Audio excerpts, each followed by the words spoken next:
Salam jemaat Tuhan yang terkasih dalam nama Tuhan Yesus Kristus, di mana pada kesempatan ini kita akan mendengarkan renungan singkat, yaitu tema kita rosoknya rohani bagi orang percaya.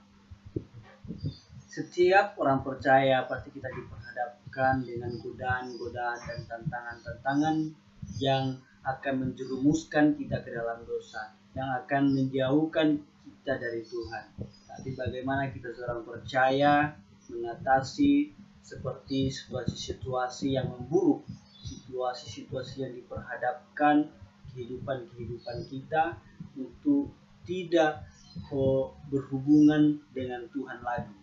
Jadi, saudara-saudari yang terkasih dalam nama Tuhan Yesus Kristus, hidup kita harus berpegang pada perintah-perintah Tuhan. Jadi, banyak segala kehidupan kita bagi orang percaya mengalami yang namanya suatu kekayaan yang kita miliki, suatu kehidupan yang begitu sukses, tetapi kita melupakan Tuhan, tidak mengingat akan perintah Tuhan, maka segala sesuatu yang kita miliki itu tidak berhala di hadapan Tuhan, tidak menyenangkan hati Tuhan, tetapi kita menyenangkan segala kehidupan kita hanyalah kepada iblis. Tapi saudara-saudari, saya mau ingatkan, kita harus berpegang pada perintah Tuhan. Begitu dalam kitab satu Raja-Raja, Salomo ketika dia diperhadapkan dengan cinta tidak seiman dengan dia, maka Salomo mencondongkan hatinya kepada Allah lain, menyembah berhala, dewa-dewi. Tetapi Salomo tidak mengingat akan perintah Tuhan sebelumnya, bahwa Salomo tidak boleh menyembah Allah lain. Tapi karena cintanya kepada perempuan-perempuan Mesir, maka hatinya tidak lagi berpaut kepada Tuhan, tidak lagi berhubungan kepada Tuhan, tetapi Salomo berhubungan kepada dewa-dewa Baal dan berhala-berhala. Tetapi juga kita saudara-saudari yang terkasih di dalam nama Tuhan Yesus Kristus, kita harus berpegang teguh kepada firman Tuhan, berpegang teguh kepada perintah Tuhan. Ketika kita diperhadapkan situasi seperti itu, apakah kita tidak mempercayai Tuhan kita sendiri lagi? Apakah kita akan menjauhkan hubungan intim kepada Tuhan? Namun sebaliknya, Bapak Ibu, ketika kita diperhadapkan seperti itu, situasi-situasi yang tidak memungkinkan, maka kita ambil ahli supaya kita berdoa, bergumul kepada Tuhan, menjauhkan dari segala godaan-godaan itu.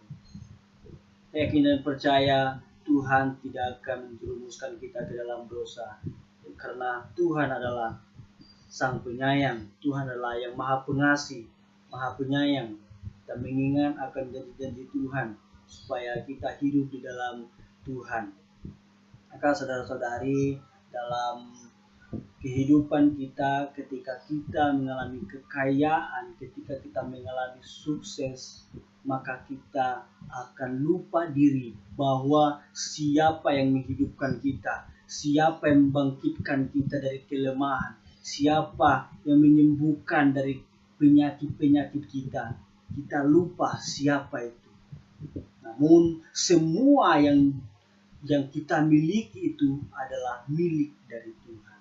Bagaimanakah kita melupakan Tuhan, sedangkan Tuhan memelihara kehidupan kita? Bagaimanakah kita menjauhkan hidup kita kepada Tuhan, sedangkan Tuhan dari dulu menghidupi kehidupan kita dari awal?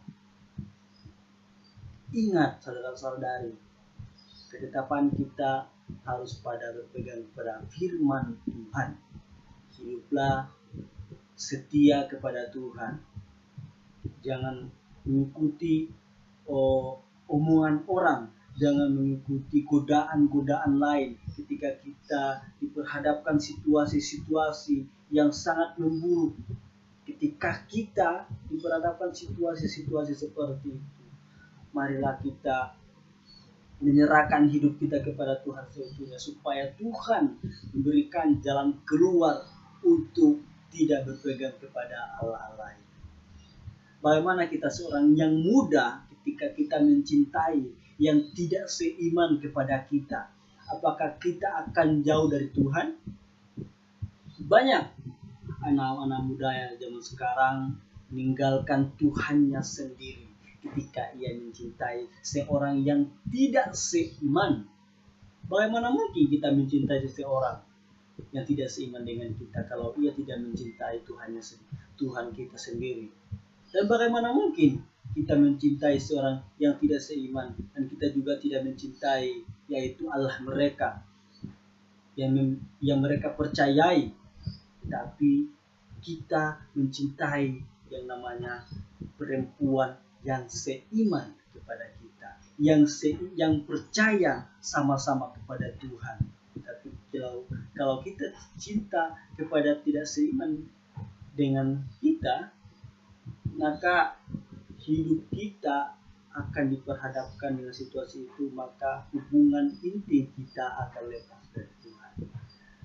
Dan juga situasi-situasi kehidupan kita ketika kita menjadi miskin, orang memberikan kekayaan kepada kita, maka kita mematuhi perintah mereka, maka ingatlah saudara-saudari, kekayaan kita tidak akan membawa kita ke surga ketika kita menjauhkan diri kita kepada Tuhan.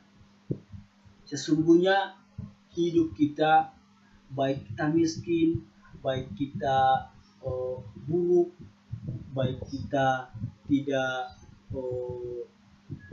mengalami kehidupan yang sukses dengan orang lain, tetapi kita tetap setia akan janji Tuhan, setia akan perintah Tuhan. Sebab janji Tuhan berkata, aku akan memelihara kamu. Janji Tuhan kepada kita. Jadi ingatlah saudara-saudari, ketika kita mengalami kehidupan kita yang tidak serono, maka kita tetap setia dan berpegang teguh kepada firman Tuhan. Janganlah rohani kita merosot. Bagi orang percaya, ketika kita menjalin hubungan yang erat kepada Tuhan, jangan pernah meninggalkan Tuhan. Jangan pernah kita membuat murka Tuhan. Jangan pernah, Bapak Ibu. Sebab Tuhan memelihara kehidupan kita. Tuhan selalu ada buat kita. Jangan pernah mengeluh. Jangan pernah berputus asa. Jangan pernah lari dari kenyataan. Sebab Tuhan adalah beserta kita. Ingat saudara-saudari, kita seorang percaya, iman kita harus kuat. Maka dari itu, kita terus berdoa, kita terus mendengarkan firman Tuhan, kita terus membaca Alkitab, supaya iman kita kokoh. Iman kita tidak bisa dilawan dengan godaan-godaan yang lain. Amin. Mari.